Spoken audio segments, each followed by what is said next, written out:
നേർക്കേറെ നിസ്കരിക്കാത്ത ആളെ 3 വട്ടം മടക്കി വിട്ടില്ലേ ഹബീബ് റസൂലുള്ളാഹി സ്വല്ലല്ലാഹു അലൈഹി വസല്ലം? മദീനത്തെ പള്ളിന്റെ ഉള്ളിൽ വെച്ചൊരു സഹാബി നിസ്കരിക്കാണ്. തങ്ങൾ പുറത്തുനിന്ന് ആ നിസ്കാരം ഇങ്ങനെ നോക്കി. നിസ്കാരം കഴിഞ്ഞു വരുമ്പോ നബി സല്ലല്ലാഹു അലൈഹി വസല്ലം പറഞ്ഞു, നിങ്ങൾ ഒന്നുകൂടി പോയി നിസ്കരിക്കണം, നിസ്കാരം ശരിയായിട്ടില്ല എന്ന് പറഞ്ഞു. ഇർജി ഫസല്ലി ഫഇന്നക ലം തുസല്ലി, നിങ്ങൾ നിസ്കരിച്ചിട്ടില്ല, പോയി നിസ്കരിക്കുന്നു പറഞ്ഞു. സഹാബി രണ്ടാമതും പോയി നിസ്കരിച്ചു. നിസ്കാരം കഴിഞ്ഞ് തിരിച്ചു വന്നപ്പോ നബി സല്ലല്ലാഹു അലൈഹി വസല്ലം നിങ്ങൾ പറഞ്ഞു, ഇർജി ഫസല്ലി ഫഇന്നക ലം തുസല്ലി, മടങ്ങണം, നിങ്ങൾ നിസ്കരിച്ചിട്ടില്ല. രണ്ടാമതും പോയി നിസ്കരിച്ചു വന്നപ്പോ 3-ാമത്തെ തവണ തങ്ങൾ പറഞ്ഞു, ഒന്നുകൂടി പോയി നിസ്കരിക്കണം, നിസ്കാരായിട്ടില്ല. 3-ാമത്തതിലോ 4-ാമത്തതിലോ ആ സ്വഹാബി പറഞ്ഞു, അല്ലാഹുവിന്റെ റസൂലേ, അല്ലിംനി യാ റസൂലല്ലാഹ്, നിസ്കാരം എനിക്ക് പഠിപ്പിച്ചു തരണം. എത്ര വട്ടം വിട്ടാലും എനിക്ക് ഇങ്ങനെ നിസ്കരിക്കാൻ അറിയുള്ളൂ, ഇങ്ങനെ നിസ്കരിക്കാൻ അറിയുള്ളൂ. എന്താണ് ആ സ്വഹാബിന്റെ നിസ്കാരത്തിലുള്ള പ്രശ്നം? അത് തന്നെയാണ് ഇന്ന് മിക്ക നിസ്കാരത്തിലുള്ള പ്രശ്നം.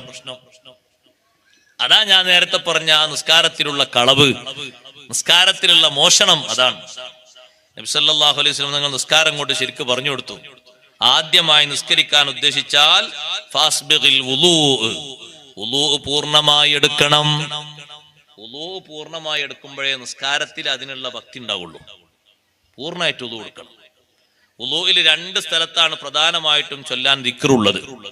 കുളിക്കും അങ്ങനെ തന്നെയുള്ളത് കാര്യമായിട്ട്, തുടക്കത്തിലും ഒടുക്കത്തിലും, അല്ലെ? ആ തുടക്കത്തിലും ഒടുക്കത്തിലുള്ള ദിക്റുകളൊക്കെ പാലിച്ചുകൊണ്ട് ഖിബിലക്ക് മുന്നിട്ടുകൊണ്ട് ഒരു വുളൂ, കറാഹത്തുകളൊക്കെ ഒഴിവാക്കിയിട്ടുള്ള വുളൂ. ഒരു കറാഹത്തും വരാത്ത വുളൂ ആണോ ആ വുളൂവോട് കൂടെയുള്ള നിസ്കാരവും എല്ലാ സുന്നത്തുകളും പാലിച്ചിട്ടുള്ള വുളൂവിന്റെ നിസ്കാരവും അല്ലാത്ത നിസ്കാരം തമ്മിൽ മാറ്റല്ലേ? എത്രയോ മാറ്റമുണ്ട്. സുന്നത്തുകൾ പാലിക്കാനൊന്നും ഇപ്പോഴത്തെ കാലത്ത് നമ്മെ സംബന്ധിച്ചിടത്തോളം ഒരു പ്രയാസവും ഇല്ല. നമുക്ക് തോന്നാണ് അങ്ങനെ പ്രയാസമുണ്ട്. അഊദും ബിസ്മിയൊക്കെ ചൊല്ലി അഷ്ഹദു അല്ലാ ഇലാഹ ഇല്ലല്ലാഹു വഹ്ദഹു ലാ ശരീക ലഹു വഅഷ്ഹദു അന്ന മുഹമ്മദൻ അബ്ദുഹു വറസൂലുഹു അൽഹംദുലില്ലാഹില്ലദീ ജഅലൽ മാഅ തഹൂറാ എന്ന ദിക്റും ചൊല്ലിയിട്ട് കൈ കഴുകിക്കൊണ്ട് തുടങ്ങാണ്. അങ്ങനെ 3 പ്രാവശ്യം കൈ കഴുകിയിട്ട് 3 പ്രാവശ്യം വായിൽ വെള്ളം കൊപ്ലിക്കലോടുകൂടെ മൂക്കിൽ വെള്ളം കയറ്റി ചീറ്റണം. ഇപ്പൊ കുറെ ആൾക്കാർ കൊപ്ലിക്കൽ നടക്കും, ഏത് നടക്കൂല? മൂക്കിൽ വെള്ളം കയറ്റി ചീറ്റൽ നടക്കൂല. ചില ആളുകളൊക്കെ മൂക്കിൽ വെള്ളം കയറ്റി ചീറ്റാന്ന് എന്ന രൂപത്തിൽ തോന്നിപ്പിക്കാൻ വേണ്ടി 2 വിരലിങ്ങനെ കാണാം മൂക്കിലേക്ക് ഇങ്ങനെ. അത് വെള്ളം കയറ്റി ചീറ്റലാകൂല, അത് വിരല് കയറ്റലാണ്. വെള്ളം ഒന്നിങ്ങനെ വലിക്കണം, വലിച്ചിട്ട് ഇടത്തെ കൈ കൊണ്ട് ഇങ്ങനെ പിഴയണം. വലിക്കുമ്പോഴാണ് വെള്ളം കയറ്റാന്നും ഇടത്തെ കൈ കൊണ്ട് പിഴുമ്പോഴാണ് ചീറ്റാന്നും പറയുന്നത്. ഇസ്തിൻഷാഖ് എന്ന അറബിയിൽ പറയും. ഇസ്തിൻഷാഖിന്റെ സുന്നത്ത് എടുക്കുന്നവർ നോക്ക്, നിങ്ങൾ വളരെ കുറച്ച് ആൾക്കാരെ ഉണ്ടാവുള്ളൂ. ആ സുന്നത്ത് എടുത്താൽ മിക്ക രോഗങ്ങൾക്കും ശിഫ ഉണ്ടാവും. 5 നേരം വുളു എടുക്കുന്ന ആള് മൂക്കിൽ വെള്ളം കയറ്റി ചീറ്റാണെങ്കിൽ ആ മൂക്കിന്റെ ഉള്ളിൽ ഏതെങ്കിലും പൊടിയോ മറ്റോ കുടുങ്ങിയിട്ട് എന്തെങ്കിലും രോഗം ഉണ്ടാകും? ഒരു രോഗം ഉണ്ടാവില്ല. അപ്പൊ ചില ആൾക്കാർ ജലദോഷം ഉണ്ടാകും, നേർക്കരെ പിയാത്തോണ്ടാണ്. നല്ലോണം പിയണം. അങ്ങനെ ഇസ്തിൻഷാഖ് ചെയ്തുകൊണ്ട് മുഖം ശരിക്ക് കഴുകിയിട്ടുള്ള വുളു, മുഖം നന്നായി കഴുകണം.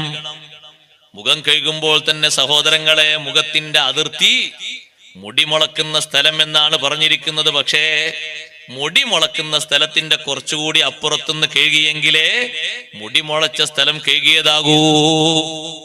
മുടി മുളക്കുന്ന കൃത്യമായ സ്ഥലം നോക്കിയിട്ട് കഴുകരുത്, കുറച്ചുകൂടി മേലോട്ടുനിന്ന് കഴുകണം. അപ്പോഴാണ് ആ സ്ഥലം കഴുകി എന്ന് പറയുക. അത് ശരിക്ക് ശ്രദ്ധിക്കണം. ഈ കാണുന്ന ഈ ഫേസ് മാത്രം നനഞ്ഞാ പോരാ. മുടി മുളക്കുന്ന സ്ഥലം കഴുകി എന്ന് ഉറപ്പാകണമെങ്കിൽ നിർബന്ധമാണ് ഒരു ഇത്ര അല്ലെങ്കിൽ ഒരു അര ഇഞ്ചിന്റെ കണക്ക് മേലോട്ട് കഴുകണം. മേലോട്ടുനിന്ന് ഇങ്ങനെ കഴുകിയെങ്കിലേ മുടി മുളക്കുന്ന സ്ഥലം കഴുകി എന്ന് ഉറപ്പാകൂ. 2 ഈ ചെവിക്കുറ്റിയുടെ ഭാഗവും നനയണം. അപ്പോഴേ ചെവിയോട് അടുത്തുള്ള ഭാഗം നനഞ്ഞു എന്ന് ഉറപ്പാകൂ. കുറച്ച് വെള്ളം ഇങ്ങനെ എടുത്തിട്ട് ഇങ്ങനെ ആക്കിയാ പോരാ. ശരിക്ക് വെള്ളം ഇങ്ങനെ ഇതിലെങ്ങനെ ഒലിച്ചിറങ്ങണം. ആ രീതിയിൽ വെള്ളം കോരിയെടുത്തിട്ട് മുടി മുളക്കുന്നതിന്റെ മേൽഭാഗത്തുനിന്ന് ഇങ്ങനെ കഴുകി താഴോട്ടാക്കണം. 3 പ്രാവശ്യം കൊണ്ട് ആ ഭാഗത്തൊന്നും വെള്ളം ഒലിച്ചിട്ടില്ല, തികഞ്ഞിട്ടില്ല, 4 പ്രാവശ്യം കൊണ്ടും ആക്കണം. എന്നാലും വെള്ളം ശരിക്കും നനഞ്ഞു ഒലിച്ചിറങ്ങണം. നനഞ്ഞാ പോരാ, നനഞ്ഞു ഒലിക്കണം.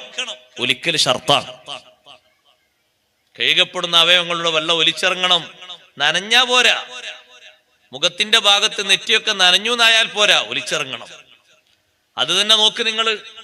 താടി ഇല്ലാത്ത ആൾക്കാർ നല്ലോണം ശ്രദ്ധിച്ച് കഴുകണം.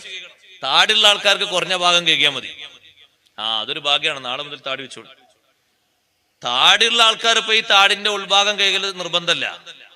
നിങ്ങൾ അവിടുന്ന് നോക്കി ഇതിന്റെ താടിന്റെ ഉള്ളു കാണുന്നുണ്ടോ? അത്ര വേണമെന്നില്ല, അടുത്ത് നോക്കിയാൽ മതി. ഉൾഭാഗം കാണാത്ത തിങ്ങിയ താടി അത് തിക്കാറ്റുന്ന സുന്നത്തേ ഉള്ളൂ, നിർബന്ധമല്ല. നോക്കിയിട്ട് ഉള്ളു കാണുന്ന താടിയാണെങ്കിൽ കട്ടി കുറഞ്ഞ താടിയാണ്, അത് ഉള്ളു ശരിക്ക് വെള്ളം ശരിക്ക് കേണ്ടി വരും. താടിയില്ലാത്ത ആളുകള് ആ ഭാഗം കൂടി കറക്റ്റായി ശരിക്ക് വെള്ളം ഒലിച്ചിറങ്ങണം. അപ്പൊ നമുക്കിതാ ഈ കാണുന്ന ഈ ഫേസിന്റെ ഈ ഭാഗം ഇവിടെ ഇങ്ങനെ കുറഞ്ഞ ഭാഗം മാത്രം വെള്ളം ഒലിച്ചിറങ്ങിയാൽ മതി. അതല്ലേ അതുകൊണ്ട് വെക്കുന്ന സുഖം. അതുകൊണ്ട് മുഖം കൈകല് വേഗം നടക്കും. താടില്ലാത്തവരെക്കാളും കുറഞ്ഞ വെള്ളം കൊണ്ട് താടിയുള്ളവർ കഴുകാനും കഴിയും. പിന്നെ ഒരു എക്സ്ട്രാ സുന്നത്തിനാണ് വെള്ളം എടുത്തിട്ട് ഇങ്ങനെ താടിന്റെ അടിയിലൂടെ ഇങ്ങനെ തിക്ക് കയറ്റാൻ വേണ്ടി കഴുകുന്നത്. ആ സുന്നത്തുകൂടി കിട്ടാൻ. കൈ കഴുകുന്ന ആള് ഈ മുട്ടിന്റെ ഭാഗം കറക്റ്റായിട്ട് കഴുകിയ പോരാ, കുറച്ചുകൂടി മേൽഭാഗത്തുനിന്ന് കഴുകണം, എങ്കിലേ മുട്ട് കഴുകി എന്ന് പറയുള്ളൂ. ആ ഭാഗത്തിന്റെയും മേലെ കയറ്റി കഴുകുമ്പോഴാണ് കയറ്റി കഴുകി എന്നുള്ള സുന്നത്ത് കിട്ടുക. ഇപ്പൊ ഇതല്ലേ കൈയിന്റെ മുട്ട്, കുറച്ചുകൂടി ഇതാ ഒരു ഇത്ര മേലോട്ട് കഴുകണം, അപ്പോഴാണ് മുട്ട് കഴുകി എന്ന് ഉറപ്പാകുക. നിർബന്ധ. അതിന്റെയും മേലോട്ട് കഴുകുമ്പോഴാണ് കയറ്റി കഴുകി എന്നുള്ള സുന്നത്ത് കിട്ടുക. ഞെരിയാണി ഉൾപ്പെടെ കഴുകണ്ടേ? ഞെരിയാണിന്റെ കുറച്ചുകൂടി, ഞെരിയാണി എന്ന് പറഞ്ഞാൽ ഇവിടെ മനസ്സിലാവില്ലേ? ഞെരിയാണി ഉൾപ്പെടെ കഴുകണം, കുറച്ചുകൂടി മേലോട്ട് കഴുകണം. അതിനും മേലോട്ട് കഴുകുമ്പോഴാണ് കയറ്റി കഴുകി എന്നുള്ള സുന്നത്ത് കിട്ടുക. അങ്ങനെയാണ്. ചെവി തടവുന്ന എത്ര പ്രാവശ്യം തടവേണ്ടത്? 3 അല്ല, തത്വത്തിൽ 7 ഉണ്ട്. ചെവി ആദ്യം ഈ കാണുന്ന ചുളിഞ്ഞ ഭാഗല്ലേ, അത് 3 പ്രാവശ്യം വെള്ളം കൊണ്ട് തടവണം. പിന്നെ ഒരു കുഴിയില്ല ഇവിടെ, കുടിക്ക് സ്പെഷ്യൽ 3 വെള്ളം കൊണ്ട് വേറെ 3 തടവലുണ്ട്. പിന്നെ 7ാമത്തെ വക മൊത്തം ഒന്ന് നനച്ചിട്ട് മൊത്തം ഒന്ന് തടവലുണ്ട്. അപ്പൊ എത്ര? 7 ആയില്ലേ? 7 വട്ടം. എന്തിനാ ഞാൻ അങ്ങനെ പറഞ്ഞറിയോ? ഹദീസിൽ പറഞ്ഞല്ല, അസ്ബിഗിൽ വുളൂ, പൂർണ്ണ വുളൂ എടുക്കണം. ഇതൊക്കെ ഉൾപ്പെടുത്തിയ വുളൂഇനാണ് എന്ത് പറയാ? പൂർണ്ണ വുളൂ എന്ന് പറയാം. അപ്പോഴാണ് ആ നിസ്കാരത്തിനൊരു വേറിട്ട ഭംഗി കിട്ടുക. കാലും കഴുകിയിട്ട് ഒരു തുള്ളി വെള്ളവും കൊടയാതെ തോർത്താതെ ഖിബിലാക്ക് തിരിഞ്ഞു നിന്ന് 2 കൈയും കണ്ണും മേൽപോട്ട് ഉയർത്തിയിട്ട് 3 പ്രാവശ്യം ദ്വാർക്കേണ്ട ദുആ ചെയ്തതിന് ശേഷം 3 പ്രാവശ്യം ഇന്നാ അൻസൽനാഹു ഫീ ലൈലത്തിൽ ഖദർ എന്ന സൂറത്ത് കൂടി ഓതിയിട്ട് വേണം സുന്നത്ത് നിസ്കാരം കാര്യങ്ങളൊക്കെ ചെയ്യാൻ. അതൊക്കെ നിർവഹിക്കണം. അപ്പോഴേ വുളൂ പൂർണ്ണാകുള്ളൂ. അതിനിടയിൽ ആവശ്യമില്ലാതെ സംസാരിക്കരുത്. വുളൂ എടുക്കുന്ന ആള് വുളൂഇൽ മുഴുകണം. ആവശ്യത്തിലധികം വെള്ളം ചെലവഴിക്കരുത്, പാകത്തിന് മാത്രം വെള്ളം ചെലവഴിക്കണം. ആ വുളൂഇൽ നിന്ന്, കഴുകിയ വെള്ളത്തിൽ നിന്ന്, ഉറ്റി വീഴുന്ന വെള്ളത്തിൽ നിന്ന് ഒരൽപ്പം, 1 തുള്ളിയോ 2 തുള്ളിയോ ആണെങ്കിൽ അത്രയെങ്കിലും കുടിക്കണം. അത് സുന്നത്താണ്. ലിഖബരി ഇന്ന ഫീഹി ശിഫാഅൻ, വുളൂ എടുത്ത് ഉറ്റി വീഴുന്ന വെള്ളത്തിൽ, വുളൂ എടുത്ത വെള്ളത്തിൽ ശിഫയുണ്ട്, എല്ലാ രോഗങ്ങൾക്കും അതിൽ ശമനമുണ്ട് എന്ന് സയ്യിദുനാ റസൂലുള്ളാഹി സ്വല്ലല്ലാഹു അലൈഹി വസല്ലം പറഞ്ഞിട്ടുണ്ട്.